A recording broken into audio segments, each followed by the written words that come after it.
Happy New Year, YouTube. This is That Horror Guy. And I'm Mel. And welcome to Codename Scream. It's been a while. It's been a while. It has been a while. Life. Yeah. But we're finally getting a chance to discuss this film. Mm-hmm. Just came out. Yes. We're about a week behind, but we're finally here, and that's all that matters. Yes. And pretty killer start to the year. No pun intended. No pun intended, but pun intended. What did we see? Well, people are fighting over what this movie's called. Yeah. I'm going to call it Scream 5. Yeah. Because that's technically what it is. It's called just Scream. Yes. But we've already had a Scream. Mm-hmm. And that makes my brain hurt. And I don't like it. So I'm calling it Scream 5. Yeah. We're just going to do that for convenience purposes. Yes.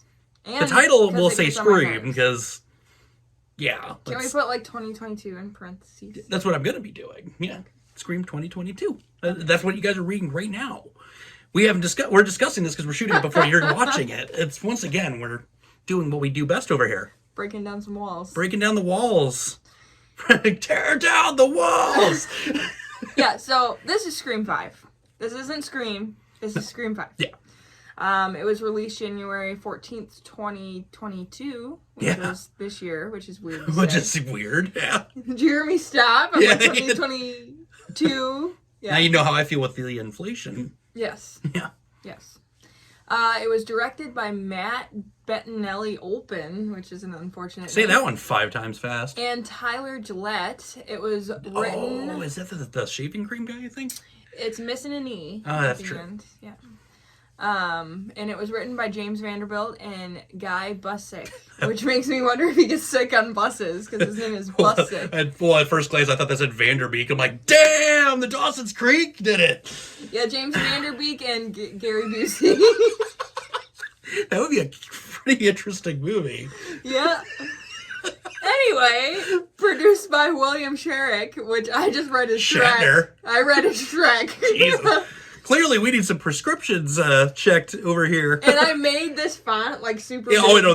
Trust me, these notes are large. Yes, it's because we're getting old. Yeah, we're just can't see anything.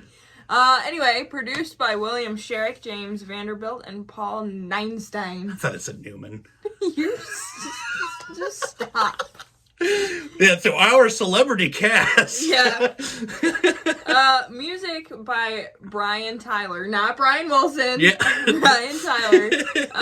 Which was an interesting choice because he's done like Transformers and multiple different Marvel movies, and then he's doing this, which was interesting. But I mentioned that because I found the music quite good. Oh yeah. You could have fooled me. I thought we were getting the same crop of guys. But guess not. Budget box office. Pretty fascinating so far. Yeah. $24 million budget. Starting off the year strong. With a big ass budget. Big ass budget to start the year off with. That's what I like. My department of this enjoys that. We're going to call that Babs from now on. Babs. It's a Babs. It's a big ass budget. Big ass budget. Babs. I like it. And we'll get Babs Bunny, but like metal. Yeah. Yeah. Okay. Box office as of today is $55.4 million. So doubled already. So doubled it. It's the number 1 movie currently in America. Yeah. As of this moment. So some big praise to start off the year with, and to start off horror with in general. And everyone has to love it. They do. It's got a critic score of 76%, which, as we know by the picky critics, that's pretty high. That's insanely high. And an audience score of 83%. We have a killer start. Again, no pun intended. Yeah. No, to the year. Yeah. It's really good. Like, as far as this being the number 1 movie and it being a horror movie, which you don't see very often. Mm-hmm.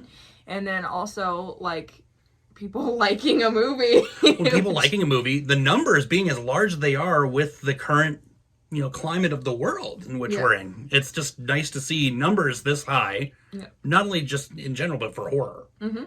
So, definitely. Great start to the year. Yeah. I'm going to ask you first because you saw it before I did. I did. I went opening night. And so you've been chomping at the bit? I've been chomping. I texted Mel. I was like, what day are you shooting it tomorrow, right? He texted me a picture of him in the theater. Okay. I'm going to put the photo right here so you guys can see. Me with only 3 other people right there in front of me. Yeah. Yeah, second showing of the night, opening night, because everyone went Thursday night in my area. But yeah, just me and 3 other people, 4 people. I should have took a picture of mine because I went to a theater that had like, oh God, there were probably 200 seats in it. It was like huge, and it was pretty full. See, we had So we had complete different experiences. Yeah, no, I got to kick my feet up as I showed you guys. I got to listen to people talk. So. And the people ahead of me decided they didn't want to watch the whole movie and bailed out. So they were part of that weird, like, 17% of people that didn't like it, apparently. I, however, loved it. They're like, Gail Weathers' hair is normal. This is what Yeah. No, I was like, okay. Yeah, Gail's hair is normal. Sydney's hair is long and normal. So we kicked out the 90s hairdos altogether. That wasn't 90s hairdos. No one had hair like that. Highlights in 2 that she had going on there with Gail. That was like kind of like tail end and the bangs that were like this. Her bangs looked like this. They were like, here, I can there you go. Right here. There you are. Yeah. I cannot do that. Maybe with this here, but no, I was in love with this film. Yeah. They'll mark it as a requel. And I wasn't even really aware of what a requel would technically be. But they tell you in the movie. But they tell you. Because we still get the facts of how these movies are. Yeah. Which is great. And just to give an idea for anyone that may not know what's going on with this, essentially, it's the first film all over again to an extent. And the people involved in the new cast are related to characters that we have grown to love from the first 4 films. And we still get some people from those first 4 films. Yeah. We also lose somebody from one of those first 4 films. I wasn't that upset about it. And I was not upset about it. If you listen to our podcast, you will know. Yeah. This was a point of contention for me that I was sick of seeing the same group. Well, now you get to see that for yourself. But no, I absolutely love this movie. I have gone on record with multiple people I've talked to, and I have not gotten to tell you. I say without a doubt this is the best Scream film since Scream. 96. Gotta specify, because the whole Scream 5 Scream. Yeah. The Scream thing, by far the best thing since 96. Just completely, set all the expectations for how this hopefully new series will be. Because they're talking about doing more now that the success of this one's going on. And I'm all for it, because just amazing. The casting was beautiful. The one thing I will say, the killer was predictable. Very really? predictable. You think so? Yeah, I called that right off the bat. And I called that just walking by the poster. Because it says the killer's on this poster. That's how they market the movie. And I looked, I'm like, it's that one. And it was. So. It wasn't who I thought it was going to be. It was. I had in mind that it could be that person, but I thought it was somebody else. Oh, no. I was like, from the get-go, I was like, it's that one. Guaranteed that one. So, but other than that, and even though I knew it was coming, I was still real stoked when it happened. Because I was like, oh, I was right. Hey! I was hoping it would be Laurie Metcalf. Laurie Metcalf's back from the grave. Ready for that Roseanne reboot at any time. Playing a completely different character. Playing her character from Roseanne. That would be awesome. But no, music was phenomenal. It sounded like the scores of the originals, but it's a completely different person from what we just learned. So that was really cool. As someone that actually enjoyed the films is what I take from that. As someone that actually did their homework and learned how to make it feel just like a Scream film. The kills were brutal for a Scream film. Yeah. Holy crap. It took me by surprise. I was like, because the kills in that were more brutal than the kills in the last 2 Halloween movies. Oh yeah, no, and they were like, it's just unrelenting, it was unrelenting violent. Yeah, like the killer they set up for this one, just zero given, just bam, bam, bam, just multiple stabs, and blood everywhere. I like that they show every second, every kill was an on-screen kill. Yeah, you didn't get a off-screen kill. They didn't pan away when it got too violent. This one just, like in the original Scream, they pan away. When Casey's getting murdered and then you see her hung at the end. This one, they would have shown that. Right. They would have shown the whole process, start to finish. I'm surprised that they were able to get this in R rating. Oh, yeah. Because I've seen movies like way more, like, way less brutal than this be NC-17 movies. Well, you look at a movie like House of a Thousand Corpses, for instance, that struggled to get distribution because of how violent it was, and this was almost more violent. That's like Barney compared to this. This was gory and gruesome and super violent, and just like, it was awesome. It was great. So, I mean, how are you feeling? Yeah, I loved it. I don't know if, because 4 was my favorite. Right. So I don't know if I like this better than 4. I almost think I do, but I don't know if it's because it's so fresh in my mind compared to 4. I can't tell, but it's a contender. I definitely like it better than the original, the very first film. Yeah, I've been, for the last week, been trying to remove the nostalgic factor. Yeah. And because we've been doing that with our podcast, where we remove nostalgia. Yeah. In order to really decipher which film is the best. Well, and it also, like, you know how we made the argument of, like, our Scream 1 through 4, the same movie just over and over. Everybody makes that argument.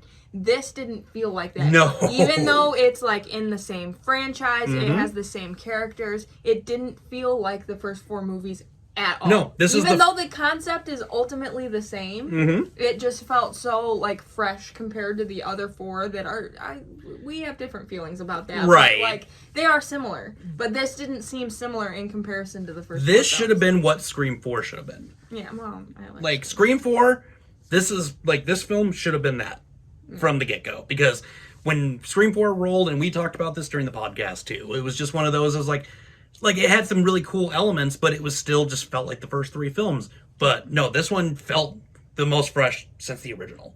Yeah. And to be a requel, it needed to be, and the fact that it delivered. Yep. Even more so. Totally. Yep.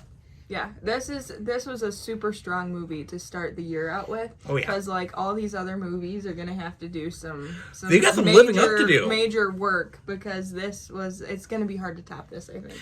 Right now, yeah. Yeah, I was skeptical going into this one. Like, I'm going to watch them because I still absolutely love the Scream franchise. But like we had discussed, I felt like we were getting to a point where I'm like, this is the same movie. Yeah. Over and over again. We've seen it 4 times now. And I was like, we're going to see it a 5th time. And like right out of the gate, I'm like, this is already different. Yep. And the use of modern day technology, they continue to be able to stay, with that and make it relevant to today. And it's just great. Like, yeah, like they show, even in the trailer, they show like the doors unlocking. Yeah, with the phone app. With the phone app, and it's like, that's the thing about these movies, is they've always utilized the most modern technology. Right. Except, and I'm gonna spoil one thing, the voice changer is back to the old school box. Yep. And the old just standard voice. It's not the changing voices. It's not an app. Yeah. That was a nice touch too. It's, while you have all this modern technology going on, they still paid homage where it counted. Yep. And just, yeah. Yep. What a strong start. Seriously. Yeah. And obviously, we're not going to spoil it any further for any of you. Give you an opportunity to go check this out while you can in the theater still. It's not streaming anywhere and not looking to stream anytime soon from what I read up on. So get a chance to get out there, go see this for yourself, and love every second of it, hopefully. Oh, I got to show you what I got Chris for Christmas, because it's yes, it's relevant. It's relevant to this whole entire thing. And we've had it here. He's been our little buddy. Yes. It's a little Ghostface bobblehead. Yeah. Look at that. Look at that. Isn't he cute? It's pretty awesome, right? And like, yeah, I'm going to have a massive horror collection of sorts. And look at that. Now I don't have to do the post editing. It's done for me right there. Who's the killer? But yeah, no. Get a chance to get out there and see it. If you have seen it already, keep those spoilers out of these comments below. And let's talk about it a little bit more down here. Save your spoilers. Come talk to us at Facebook, Twitter, Instagram, or even email. We say email. Yeah. You email us. Go for it. It's streamed at the beginning of the video. It's down there for you. Or join us on Patreon. For only $1 per month. Yes. And get quality content such as this in long form. Get our episodes to our podcast a week before they go live. Yeah. Oh, yeah, we have a podcast. Yeah, and yeah, we've kind of been like, hey, on the podcast. If you haven't, known about that to this point yet, Scream Team Horror Podcast, check us out wherever you digest your podcasts. Yes. Yeah. It's good stuff. It is good stuff. We actually discussed the first 4 films in long form on there. So you can get our full-on thoughts and enjoy our third co-host. Yes. That we couldn't fit on here. Yeah, we eat a lot. Yeah. So it's hard to fit 3 people. Oh, yeah. But when you're recording audio, you can be in the smallest thing. We don't even have to be in the same room. Actually, we're never in the same room. No. Because that makes for some feedback issues. Oh, God, yeah. But, so let's talk about it a little bit more, guys. And for those of you that haven't seen it yet, enjoy it. Love it. Yep. We loved it. Yep. Strong start to the year, guys. Yep. Again. So with that being said, scary later, YouTube.